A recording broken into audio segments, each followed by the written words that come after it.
எனக்கு ரொம்ப பிடிச்சது ஆண்டாளுடைய திருப்பாவை.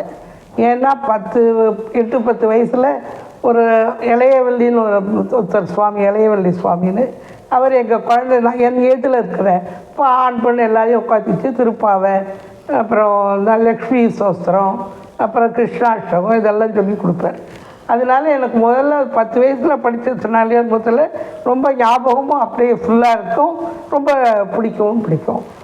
அதுக்கு அப்போ அர்த்தம்லாம் தெரியாது, நான் மட்டுக்கு கற்றுண்டு விட்டுட்டேன். அப்புறம் நிறைய பேருக்கு வியாக்கியானங்கள், அர்த்தங்கள், விதமான இதெல்லாம் டிவிலையும் சரி யூடியூப்லேயும் சரி எல்லாமே சொல்கிறேன்.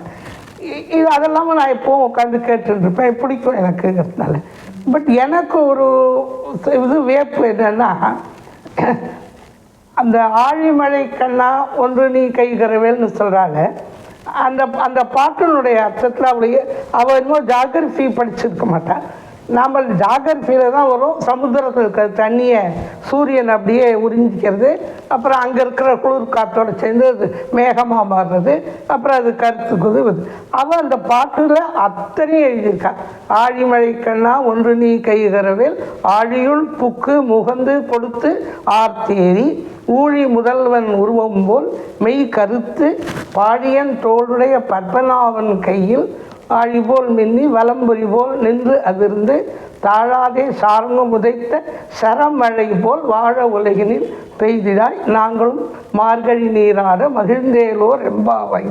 ஏன்னா அந்த டயத்தில் மழை இல்லை, அதுக்காகத்தான் இந்த பாவை ரொம்ப நோக்கறாகும். அங்கே எப்படி கோகுலத்தில் அவள் பண்ணாலும் அதே மாதிரி இங்கே பண்ணிட்டு எல்லாருமா பண்ணுறது. அதில் இது ஜாகிரஃபி பேஸ்டு. அதை எப்படி தெரிஞ்சு இவ்வளோ நல்லா எழுதினாங்கிறது எனக்கு ரொம்ப ஆச்சரியமானது எனக்கு. அதே மாதிரி மாரிமலை முழஞ்சல் மன்னி கிடந்துறங்குங்கிறதுல அந்த சிங்கங்கள் எப்பவும் மழை காலத்தில் இறைத்து கிடைக்காது இருக்குது. அதனால அந்த குகைக்குள்ளே போய் உட்காந்து தூங்கிட்டு இருக்கும். அது அந்த மழை முடிஞ்ச உடன் நின்று ஆக்ரோஷமாக அந்த கண்ணெல்லாம் செவந்துட்டு பச்சையோடு எழுந்து ஒரு கர்ஜனை பண்ணுங்கிறது அந்த பாட்டில்.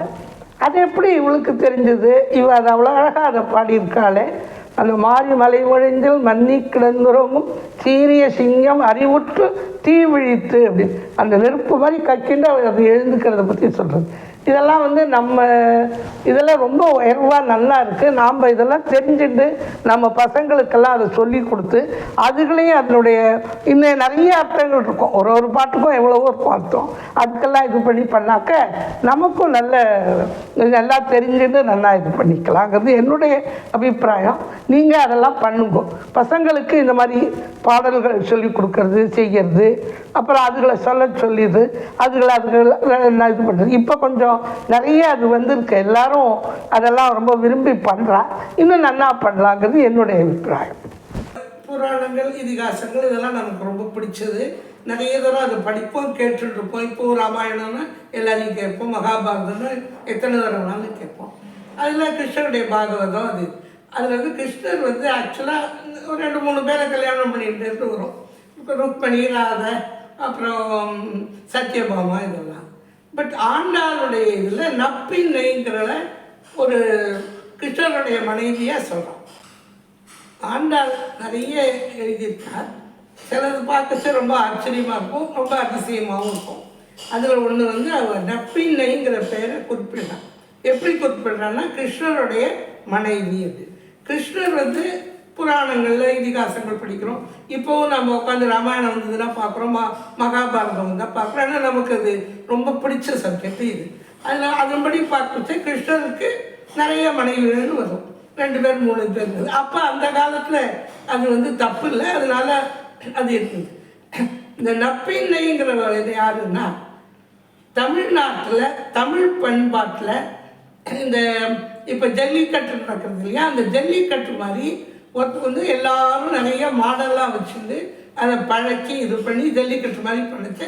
அந்த 7 காளைகளை யார் அடக்கிறாளோ அவளுக்கு என் பொண்ணை கொடுப்பேன்னு நப்பின்னையுடைய அப்பா சொல்கிறார். அது கிருஷ்ணர் அந்த 7 மாடுகளையும் அடக்கி நப்பின்னையை கல்யாணம் பண்ணிக்கிறார். நப்பின்னைங்கிறது சுத்தமான தமிழ் பெயர். அதை அவர் அழகாக தன்னுடைய பாட்டில் சொல்கிறார்.